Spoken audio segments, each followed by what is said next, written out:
மாநிலங்களவை தேர்தலில் அதிமுக சார்பில் தம்பிதுரை வேட்புமனு தாக்கல் செய்திருக்கிறார். அண்மை செய்தியாக பார்க்கிறோம். மாநிலங்களவை தேர்தலில் அதிமுக சார்பில் தம்பிதுரை வேட்புமனு தாக்கல் செய்திருக்கிறார். தலைமைச் செயலகத்தில் கே பழனிசாமி முன்னிலையில் வேட்புமனு தாக்கல் செய்திருக்கிறார் தம்பிதுரை. அண்மை செய்தியாக பார்த்து வருகிறோம். கூடுதல் விவரங்களை செய்தியாளர் ஸ்டாலினிடம் கேட்கலாம். ஸ்டாலின், முழு விவரம்.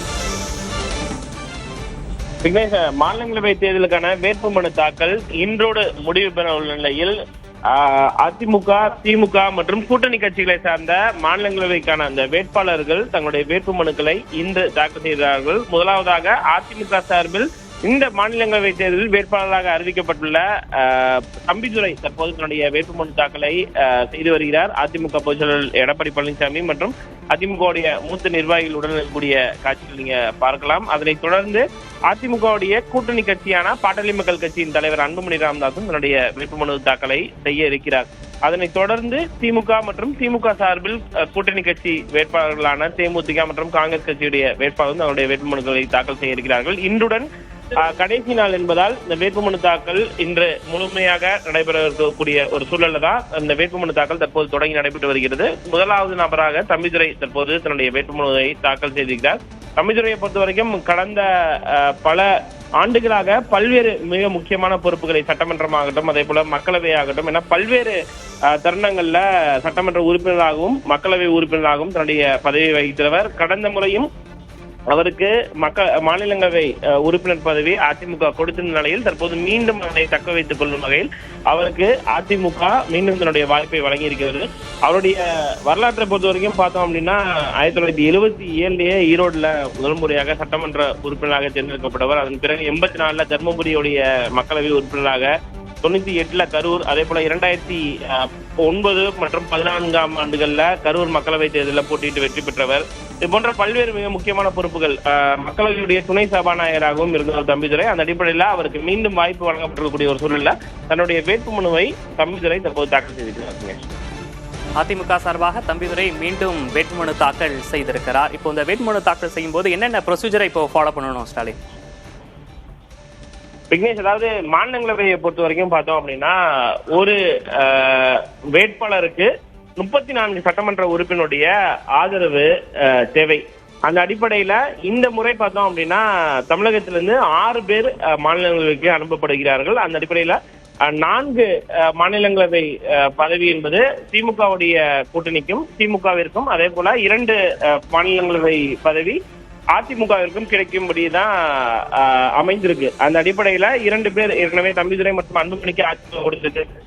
திமுக சார்பில் திருச்சி சிவா மீண்டும் மாநிலங்களுக்கு அனுப்பப்படுகிறார். அதே போல முதல் முறையாக கான்ஸ்டன்டைன் ரவீந்திரன் அனுப்பப்படுகிறார். தேமுதிக மற்றும் காங்கிரசுக்கு திமுக கூட்டணி கட்சிகள் கொடுத்திருக்கிறது. ஒரு மாநிலங்களவை உறுப்பினரை தேர்ந்தெடுப்பதற்கு 34 சட்டமன்ற உறுப்பினருடைய ஆதரவு தேவை. அந்த அடிப்படையில 2 பேர் அதிமுகவிற்கும் 4 பேர் திமுகவிற்கும் கிடைத்திருக்கிறார்கள். வழக்கமான ஒரு நடைமுறை தான். ஒவ்வொரு தேர்தலின் போதும் ஒரு வேட்பாளர்கள் தன்னுடைய வேட்புமனுவை தாக்கல் செய்யும் பொழுது அவர்களுடைய சொத்து விவரமாகட்டும், அவர்களுடைய கடந்த கால நடவடிக்கைகள் உள்ளிட்ட பல்வேறு விஷயங்கள்ல அந்த வேட்புமனுவில் இடம்பெறும். அவர்களை அதை சரியாக பூர்த்தி செய்து இந்த வேட்புமனுவை தாக்கல் செய்வார்கள். அதன் பிறகு ஏதேனும் குறைபாடுகள் இருந்தால் வேட்புமனு நிராகரிக்கப்படும். நிச்சயமாக கடந்த பல ஆண்டுகளாகவே இது போன்ற வேட்பாளர்கள் பல்வேறு விஷயங்கள் அனுபவம் பெற்றவர்கள் என்ற அடிப்படையில கடந்த பல ஆண்டுகளாக நம்ம தொடர்ச்சியா பார்த்தோம் அப்படின்னாலுமே எந்த வேட்புமனுவும் நிராகரிக்கப்பட்டதில்லை. மற்றொரு மிக முக்கியமான விஷயத்தையும் குறிப்பிட்டாக வேண்டும். ஒருவேளை இந்த 34 சட்டமன்ற உறுப்பினருடைய ஆதரவு இல்லாத பட்சத்துல மற்ற கட்சிகள் கூடுதலாக ஒரு வேட்பாளரை நிறுத்தும் பட்சத்துலதான் தேர்தலுக்கான அந்த ஒரு சூழல் உருவாகும். தற்போது 6 பேருக்கு மட்டுமே வாய்ப்பு இருக்கக்கூடிய ஒரு சூழல்ல திமுக 4ம் அதிமுக 2ம் முன்மொழிந்திருக்கக்கூடிய ஒரு சூழல்ல தேர்தல் நடத்துவதற்கான வாய்ப்புகளே. அதனால் நேரடியாக இவர்கள் வேட்புமனு ஏற்கப்பட்டாலே மாநிலங்களவைக்கு அவர்கள் தேர்ந்தெடுக்கப்பட்டதாக புரிந்து கொள்ள முடியும். நீங்க குறிப்பிட்டது மாதிரியே கிட்டத்தட்ட இப்போ தம்பிதுரை மாநிலங்களவை உறுப்பினராவது உறுதி செய்யப்பட்ட ஒன்றுதான். இப்போ கட்சிக்கு இது எந்த அளவுக்கு முக்கியத்துவம் வாய்ந்ததா பார்க்கப்பட வேண்டியிருக்கு ஸ்டாலின்? விக்னேஷ், அதாவது அதிமுக கட்சி ரீதியான செல்வாக்கை பொறுத்த வரைக்கும் அவரை தொடர்ந்து பல ஆண்டுகளாகவே மக்களவை மற்றும் மாநிலங்களவையில பல்வேறு பொறுப்புகளை வகித்தவர். அந்த அடிப்படையில டெல்லி சார்ந்த நடவடிக்கைகள் அந்த அம்சங்களை தொடர்ச்சியா அவர் பார்த்துட்டு இருக்கக்கூடிய ஒரு சூழல்ல டெல்லியில அதிமுக இருக்கின்ற ஒரு முகமாக தம்பிதுரை இருக்கக்கூடிய ஒரு சூழல் தான் அவருக்கு மீண்டும் அந்த வாய்ப்பை அதிமுக வழங்கியிருக்கிறது. கட்சி ரீதியாக இல்லை என்றாலும் கூட கட்சிக்கான அந்த செல்வாக்கை டெல்லியில் நிலைத்திருந்தபடி ஒரு முகம் தேவை என்ற அடிப்படையில தான் தம்பிதுரைக்கான வாய்ப்பை மீண்டும் அதிமுக வழங்கியிருப்பதாகவே கட்சிக்குள் பேசப்படுகிறது. கூடுதல் விவரங்களுக்கு நன்றி ஸ்டாலின்.